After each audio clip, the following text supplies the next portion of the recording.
Hey everybody, today we're going to change the oil in this 2013 Ford Edge, so stay tuned and check it out. Here's a quick rundown of the different tools you might need to complete this job.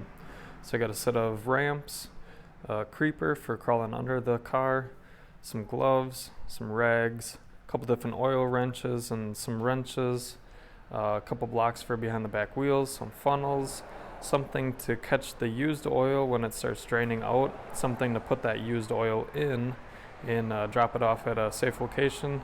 And then we got the fuel filter, or the oil filter, excuse me, and the oil itself.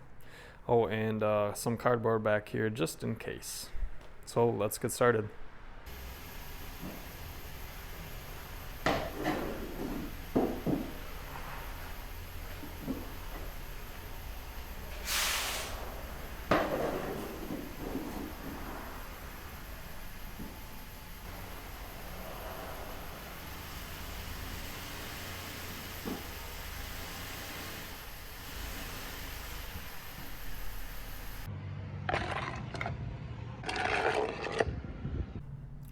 Okay, so now that I'm under the vehicle, you can see here that there's the oil filter, and right behind there is going to be the oil pan.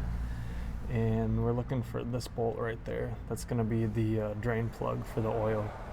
So we can go ahead and loosen that up and make sure that our catch pan is underneath it, and we'll just let that drain out for a while.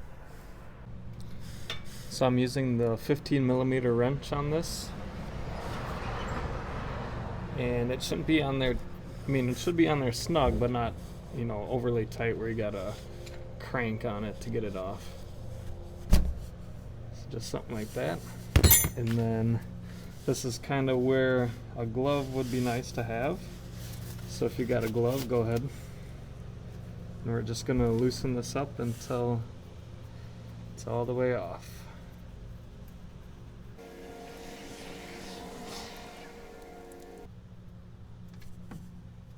There we go.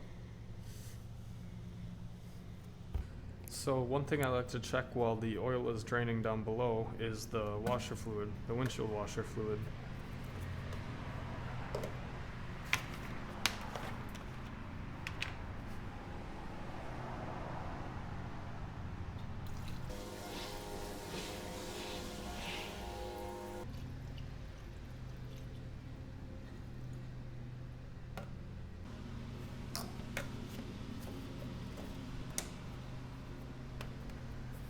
So I've been letting this drain for about 20 minutes now, and I think that's about all I'm going to get out of it. So we can put the drain plug back in and then move to the oil filter.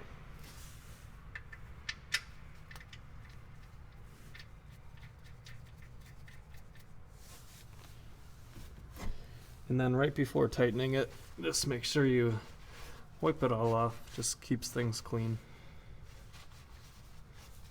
And I also like to put a new crush ring.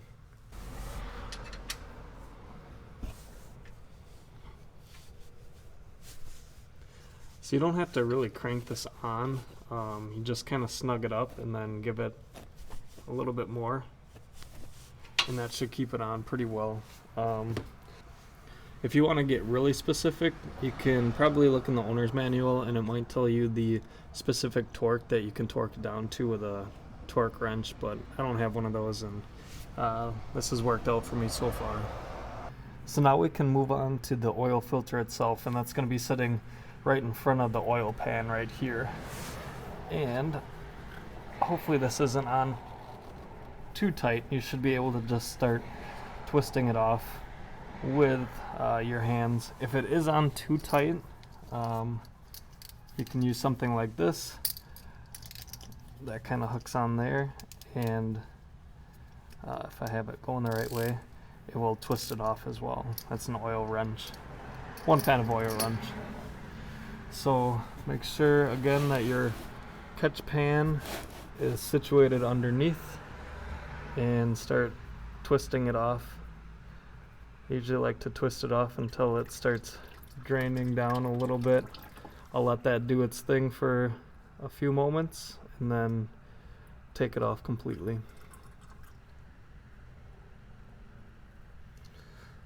So now it's slowed down enough that we can take it off completely.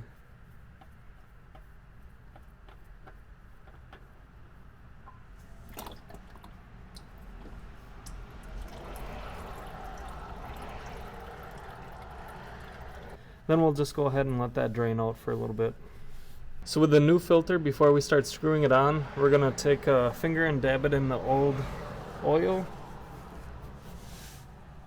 And we're just going to put a ring around the new filter, the seal on the new filter, the gasket on it.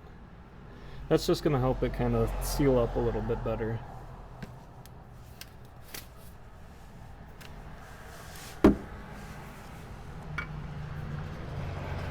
And then we can just start screwing it on.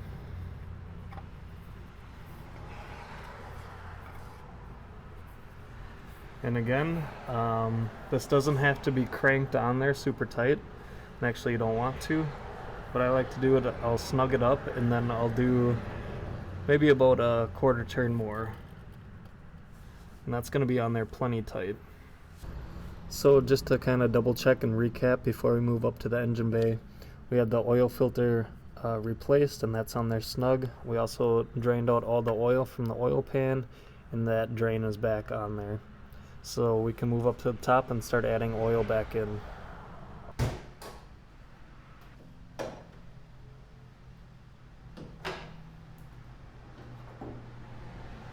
So we're going to be using this 5W20 oil by Mobil 1. I can usually get a pretty good deal on this at Costco.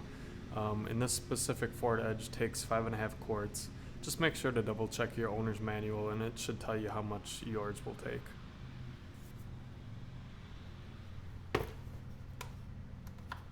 Just gonna unscrew the cap like that, pretty straightforward.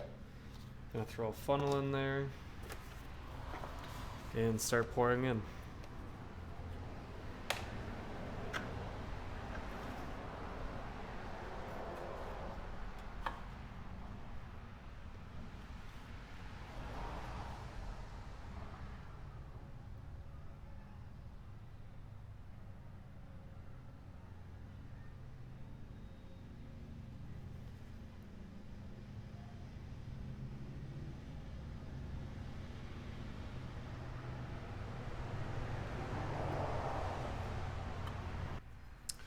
And with the oil in there, then we can take the funnel out and put the cap back on.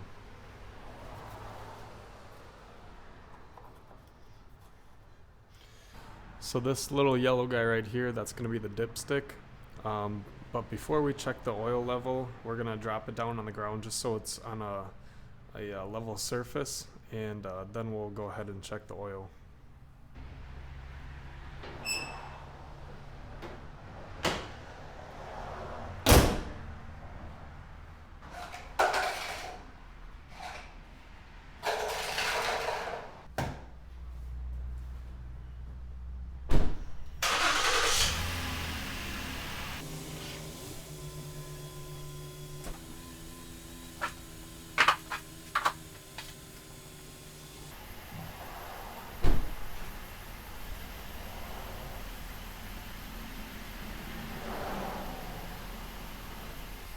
So I like to let the engine run for a few minutes just to get all the oil circulated back through the engine, get to all the necessary parts and pieces, and then I'll shut it off and let all the oil drain back down into the pan, let it cool a little bit, and then I'll go ahead and check the oil level. So the vehicle's been sitting for a little bit, the engine is cooled down, and the oil for the most part has dropped back down into the oil pan. And so now we're going to take a reading of the oil level. So this first time that we pulled the dipstick out, we're just going to wipe it right off because it's not going to give us an accurate reading of the oil level. But once we have that wiped off, we'll take a look here and we can see, actually on this side, we can see those two holes there, and then there's actually kind of a crosshatch pattern between the two holes. We're going to want to get the oil level in between these two holes, and as much as possible in the center of them. If it's too close or not even past this first hole, we're going to want to add a little bit of oil. If it's too close or even past on this left side of this left hole, we're going to want to drain some oil out. So let's stick it back in and check the oil.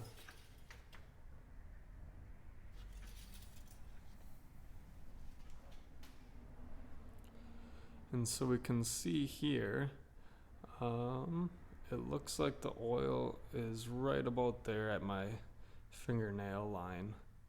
So I'm gonna say that's pretty good. That's pretty close to the center in between these two holes there. But just for the heck of it, I'm gonna take one more reading just to kind of double check.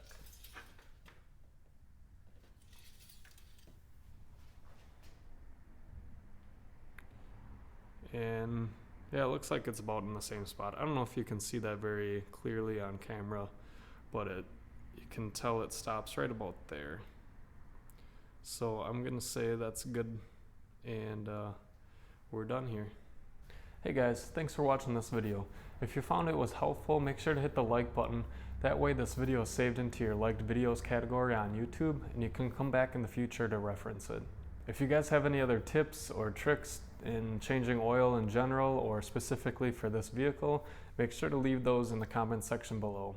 Again, I'll have a link to all the tools in the items that I may have used in this video in the description box below. Make sure to check those out if you're interested. And until next time, thanks for watching.